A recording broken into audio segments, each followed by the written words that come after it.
The Arranged Marriage, Chapter 11. Handa na si Jamaica para sa pagbabalik niya sa New York. There's a lot of things waiting for her. Simula nang pumunta siya sa mansyon ng kanyang pamilya, ay hindi na siya muling bumalik doon. She just called her mother and met her brothers outside whenever she wanted to see and hang with them. Simula rin nang nagkausap sila ni Liam, ay hindi rin tumigil ang lalaki sa panunuyo sa kanya. Pero hindi pa talaga niya kayang ipagkaloob ang kapatawaran na hinihingi nito. Panay ang padala nito ng mga bulaklak at chocolates.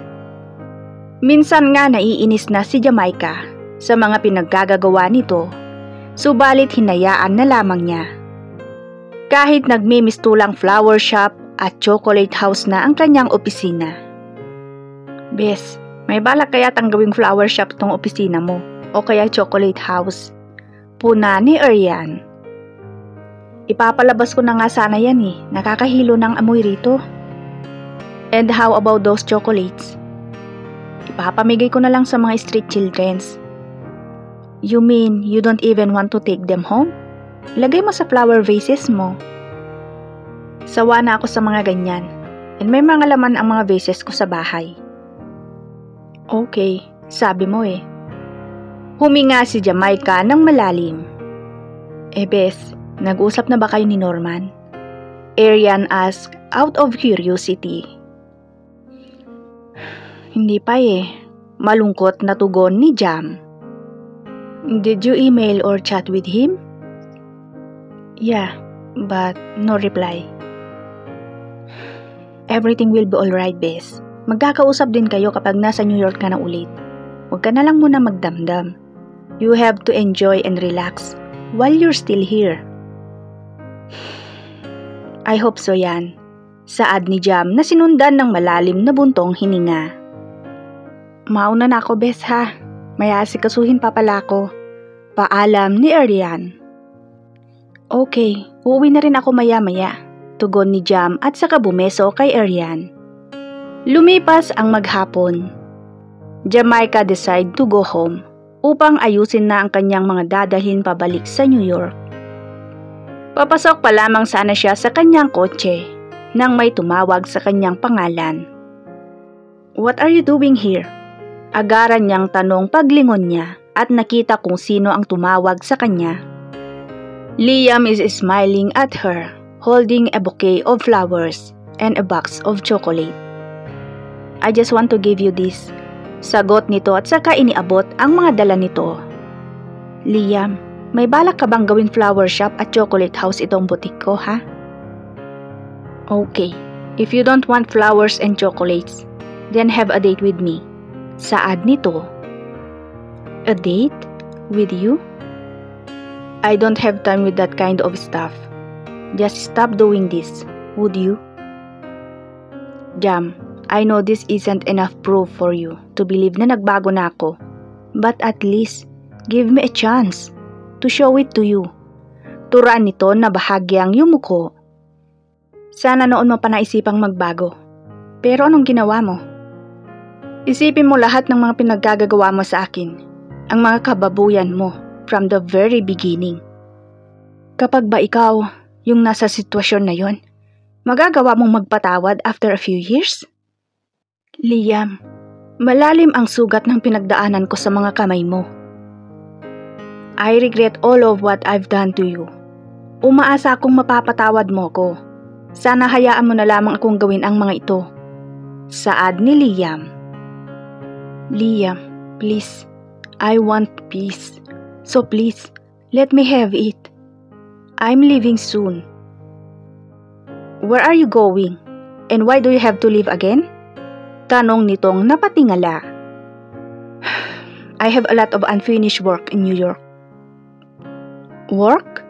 O may iniwan kang isang tao ron na gusto mong balikan, kaya matigas ang puso mo para sa akin? Sarkastiko nitong sabi. Liam, it's none of your business anymore at hindi ko kailangang magpaliwanag sa'yo. Asawa mo ako, Jamaica, and I have all the right to know everything. Taas noon nitong sabi. Ngumisi si Jam. Sa papel na lamang yon, Liam. I'll do everything to win you back. Determinadong sabi ni Liam. Don't assume too much, Liam. Hindi mo ako makukuha sa mga chocolate at bulaklak. Pagkasabi ni Jam ay pumasok na siya sa kanyang kotse. Nasundan na lamang ni Liam ng tingin ang paalis na kotse ni Jam. Nang natauhan ito ay tinungo na rin ang kanyang sasakyan, dala ang mga bulaklak at chocolate na hindi tinanggap ni Jam. Hinding-hindi ako susuko. Gagawin ko ang lahat, mapasa akin ka lamang muli. Bigkas nito at saka pinaharurot ang sasakyan. Pagkalipas ng kalahating oras ay nakarating na si Jamaica sa kanyang bahay. Dumiretso siya sa kanyang kwarto. Inilabas niya ang kanyang laptop and switch it on. She is expecting emails or replies for her chat to Norman. Pero ni isa ay wala man lang siyang natanggap. Naisip na lamang niyang maybe he wants to talk with her personally. After a few minutes, she switched her laptop off. Pagkatapos ay lumabas siya ng kwarto at bumaba. Dumiretso siya sa kusina at nagsalin ng tubig sa baso. Ma'am, phone call po. Ani ng isang kasambahay. She walks towards the telephone. Saglit lamang ang pakikipag-usap niya sa kabilang linya. It's her mother. Pagkatapos ay lumabas siya ng main door upang salubungin ang mga ito. Makalipas ang ilang sandali. Mommy, bigkas niya at saka niyakap ang kanyang ina. How are you, anak? I miss you. That's why I asked your brother to drive me here. Ani ng kanyang ina. Sorry mom, I was busy the past few days eh. Alam mo naman, malapit na akong bumalik sa New York. I know, anak. Let's get in, mommy, kuya. Anyaya niya sa mga ito. Magkakasunod silang pumasok. Wow, sis. Ang ganda ng bahay mo ah. Congrats for your success. I'm sure na ikaw rin ang gumawa ng design nitong bahay mo. Ani Jason. Thanks, kuya. And you're right. Ako nga ang gumawa ng design nito. I'm so proud of you. Ang layo na ng narating mo. Saad ulit ni Jason. Ngumiti na lamang siya. Maging ang kanilang ina ay nalula rin sa kabuuhan ng salas. Simple but elegant. Turan nito. Thanks, mommy. Anyway, Jam, I have to go. Dadaanan ko na lang si mami mamaya. Paalam ni Jason. Where are you going, kuya? Susunduin ko si Melanie. Pagkatapos, babalikan namin si mami. Tugon ni Jason. Sige, kuya. Hinalikan ng lalaki ang kanyang kapatid sa noo bago sila nito nilisan. Jamaica got a chance to bond with her mother, at least before she left for New York. She supposedly called her upang makipagkita sana, pero naunahan na siya nito. Inilibot niya ito sa kabuuhan ng bahay, ayon sa hiling nito, at lalo itong namangha nang makita yon. I'm so proud of you, anak. Lalo mo akong pinahanga sa katatagan mong suwayin ang iyong ama upang patunayan ang iyong kakayahan at sarili. Nagpapasalamat ako sa Diyos, Mami, dahil ginabayan niya ako hanggang maabot ko ang aking pangarap. Sobra-sobra ang naabot mo, anak. You are one of the most successful women in the world, and I'm so proud of that. Thank you, Mami. Mangiyak-ngiyak niyang bigkas, saka yumakap sa kanyang ina. Lumipas ang ilang araw. Let's go. Yakag ni Arian kay Jam. Tumango lamang siya. Are you alright? Yeah. Inilabas na ng mga kasambahay ang kanyang mga gamit. Sumunod na lamang silang dalawa. She took a deep breath bago siya tuluyang sumakay sa kotse. Tahimik na sila habang lulan ng sasakyan patungong airport. At makalipas ang halos kalahating oras ay nakarating na sila. Jam, hindi ba si Liam yun? Si Yan nang makita ang lalaki. Nasundan naman niya ng tingin kung saan nakatuon ang paningin nito. Tumango siya pagkatapos. What is he doing here? Don't tell me sasama yan sa New York. Hindi naman siguro. Let's go. Yakag niyan at saka hinila ang kamay ni Jamaica. Sumunod naman siya rito. Wait. Bes, bawal ka na sa loob, right? Anya nang hanggang sa loob ay sumama ito. Bes, I'm coming with you. Hindi ko lang sinabi sa'yo because I want to surprise you. Nagkangiting saad ni Arian. Akala ko ba busy ka rito? Jam, gusto kong mapanood ang launch mo and I want to witness your biggest fashion show. Okay, let's go then. Pagkasabi niya ay tumuloy na silang dalawa. Ilang minuto lamang ang nakalipas ay sakay na sila ng eroplano. Tahimik si Jamaica habang nakatanaw sa labas. I'm so excited. Maya-maya ay wika ni Arian. Sorry if I wasn't there to witness how you succeed, ha? But I'm so proud of you. Dagdag pa nito. Thank you, Bes. Alam mo, that word is the only word I wish to hear from my dad. Malungkot niyang sabi. Jam, don't be sad. I'm sure one day you'll hear that from him. Hindi na ako aasa yan. Ang importante, napatunayan ko ang sarili ko. Okay, enough na ang emote. Bahagya siyang ngumiti. Maya-maya ay tuluyang sumahimpapawid ang eroplano.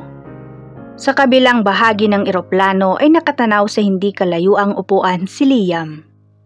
Nais mang lapitan si Jamaica, subalit hindi na lamang niya ginawa. Alam niyang hindi magugustuhan ng babae ang pagsunod niya.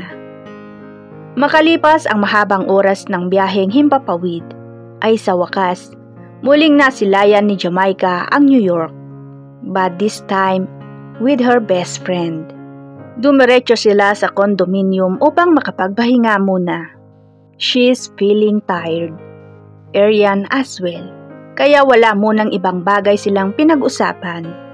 Pagkatapos nilang kumain ay nagpahinga na muna sila. Subalit sa kabila ng pagod na nararamdaman ni Jamaica, ay hindi kaagad siya nakatulog. Nakatingin siya sa kisame. She was expecting to see Norman right after she got back, pero taliwas ang nangyari. She informed him, nag-email at private message siya sa lalaki, isang araw bago ang lipad niya pabalik ng New York. Hanggang sa nakatulugan na lamang niya ang pag-iisip.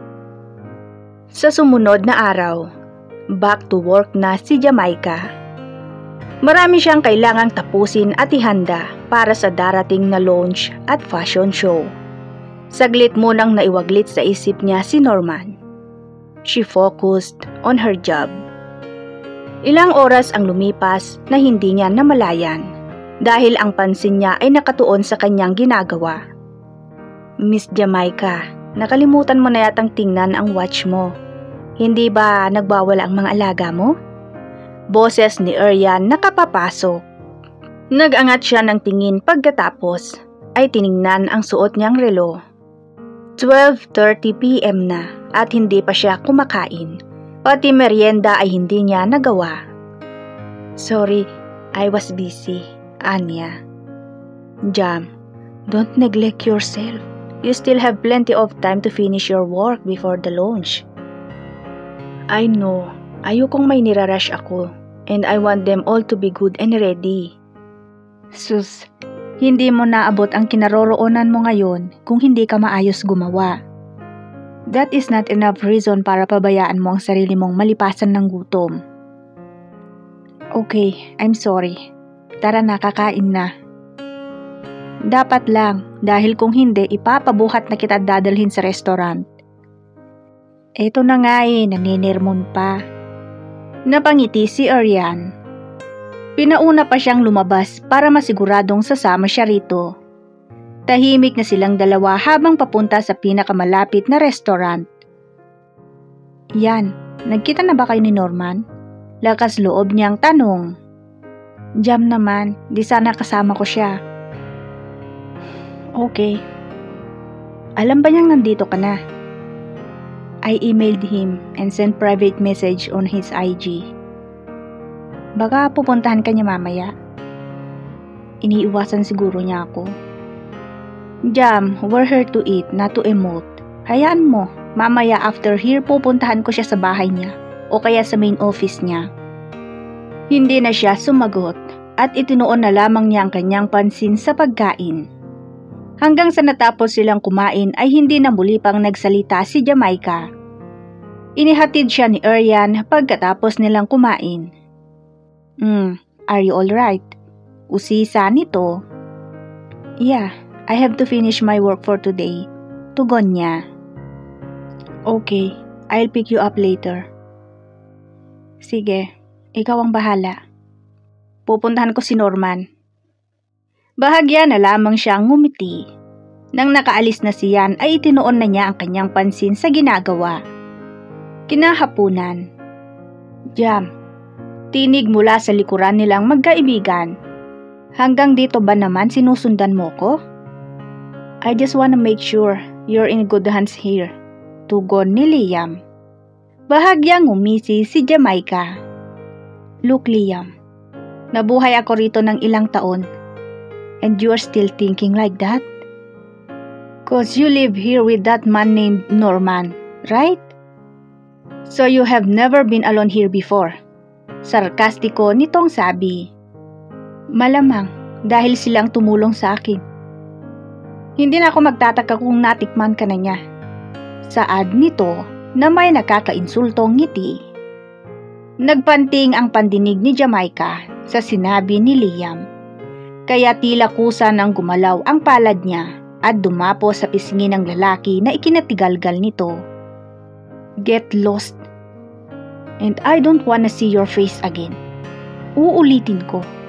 Hinding-hindi ako babalik sa'yo. Totoo man o hindi na nagbago ka na. Galit na wika ni Jam matapos sampalin ang lalaki. Tandaan mo rin ito. I won't let you go kahit ano pa ang sabihin mo. Taas nooding wika ni Liam. Ngumisi si Jamaica at saka ito tinalikuran at pumasok sa kotse. Napailing na lamang din si Arian at saka sumunod sa kaibigan. Liam feels deep inside of him na hindi na babalik si Jamaica sa kanya. But he promised himself not to stop trying and still hoping that he can win her back kahit gaano kaimposible.